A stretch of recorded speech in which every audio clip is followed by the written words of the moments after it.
Yeah, I couldn't agree more, and that's where the citizens and the local government of Magnolia Springs really stepped forward and said, you know what, we're just going to do it regardless. We'll pay the piper, we'll suffer the consequences. They went ahead and did it. Then the federal approval came through. Instead of ask forgiveness and permission was their philosophy. Yep, that's right. There's an old saying.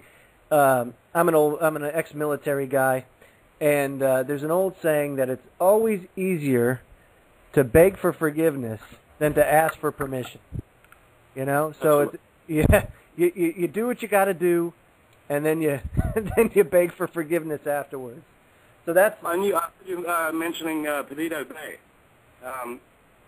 The Corps of Engineers has jurisdiction over that. They've just now started erecting a $4.4 million boom system which will withstand the currents which ebb and flow out of that bay. It's 4 weeks too late. There's already oil in the bay. You know, it's a nursery for the bottlenose dolphin, nursery for shrimp, fish, everything like that. The oil is already in the bay. 4 weeks too late. How many dead animals are washing up on shore? We're being shown a few here, one here, and it's very sporadic and very vague. Can you tell me exactly what it does look down there on a typical morning when the sun comes up? Is the shore littered with dead creatures? That's the million-dollar question right now. That is a question which no one can really answer. It's in my belief that they have people scouring those beaches looking for dead marine life, dead birds, and disposing them before the public gets their eyes on them. We're hearing rumors circulate. Yeah, we haven't confirmed it yet. Right. Yeah, the locals are hearing it. Sorry, I was just saying that I'm hearing from a number of locals that this is exactly what's happening.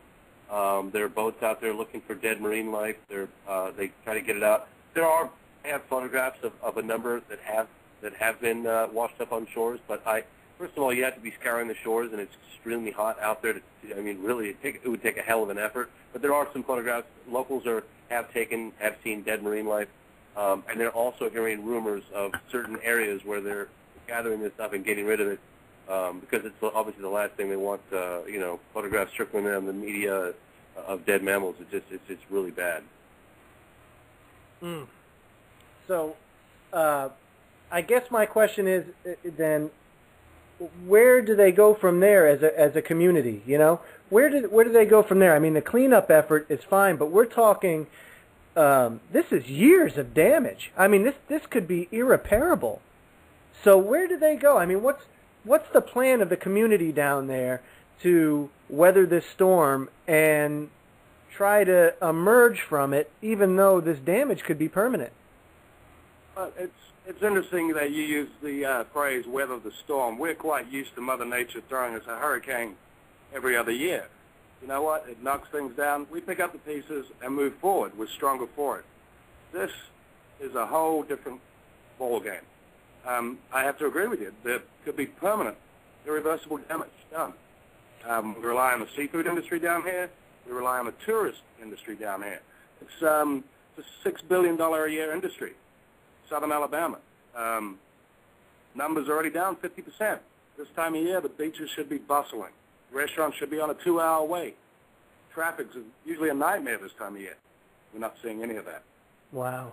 And really, think about, like you just said, Mother Nature can throw you a curveball every once in a while. And wouldn't it be interesting and scary at the same time if a hurricane comes hurtling through the Gulf of Mexico and you get storm surge that pushes this dispersant, that pushes this oil and all of these dead sea creatures ashore? You're talking this could spread inland and make areas of the waterfront all along the Gulf Coast uninhabitable and uproot a lot of people. So, that's another thing to consider when we talk about this kind of disaster, because you're talking about the chance of people being permanently displaced.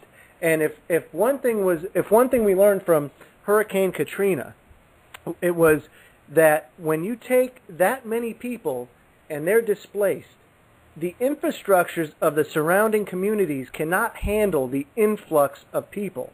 There's not enough jobs, there's not enough places to go, and there's not enough places to live. So you end up having a gigantic mess. And look at how many people live in that region. And now this oil spill has not only, tainted Louisiana, but it's tainted Mississippi, it's tainted Alabama, it's tainted Florida, and now Cuba is getting tar balls on their beaches and have asked Venezuela to come in and help them, which means it's reached the Gulf Stream. And once it reaches the Gulf Stream, now it can go around Florida and up the East Coast. And this thing hasn't even begun to subside. It's still leaking like crazy, and I kind of see no end in sight. And I was wondering, how do you guys feel about that there?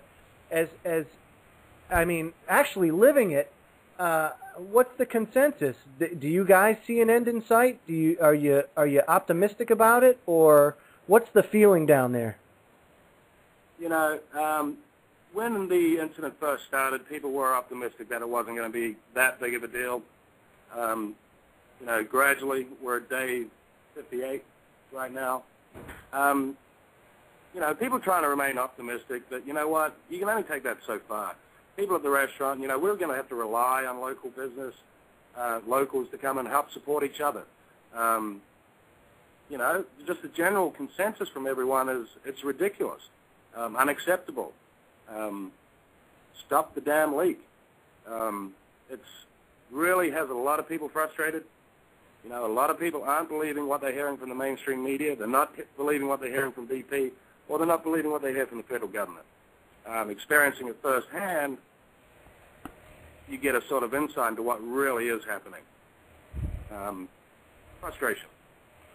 Well, and with that, Mr. Fox, we've been hearing that the rumor as well is that there might be oil coming out from between the rocks, that the well casing down inside is busted, and the oil is leaking out of the rocks, and that is one reason why they had to stop the capping of the well, because the pressure would just blow out laterally, and there's basically no way they can stop it. Even if they drill the relief wells, that's still not going to stop the oil from leaking out from around the rock near the well itself.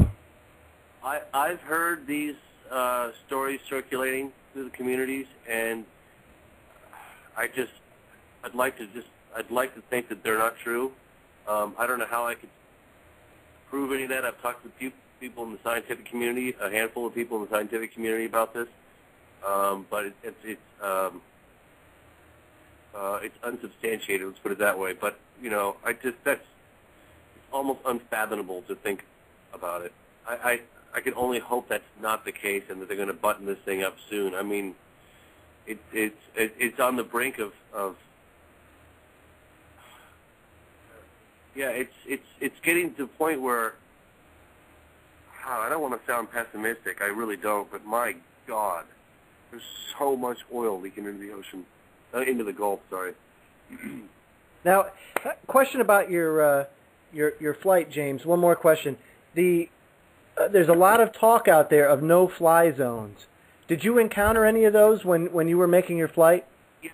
Yeah, there's definitely restricted airspace. There's some. It's difficult to say exactly, because I know that I did an interview with a guy. It's actually on the YouTube site as well. It's off camera. It's just an audio recording. But it's a pilot for Shell. He was flying a big executive jet, like a G4. And funny, there's this huge jet. It looked like it could seat 150 people easily. I don't know exactly how many seats it had on board, but it was huge. And there was 3 Shell executives on the plane. That was it. But the pilot said to me that on the coming in the Grand Isle, he missed the approach, so he swung around and did it again. And when he landed, he had Homeland Security all over him. Homeland Security. The Black Hawk helicopters landed, and that's what he told me. And I thought, well, that's interesting. Homeland Security. He said, yeah, that's weird. It's usually the FAA that has, Homeland Security. What are they doing? The local pilot that I went up with, Reed, he had to jump through some hoops, and he was not able to get permission to fly in some areas, but he could fly at 3,000 feet over some of the other areas, which we did. And then I had nothing to do with the organization of the flight for Dr. Safina in the seaplane, but we did maintain a pretty high altitude.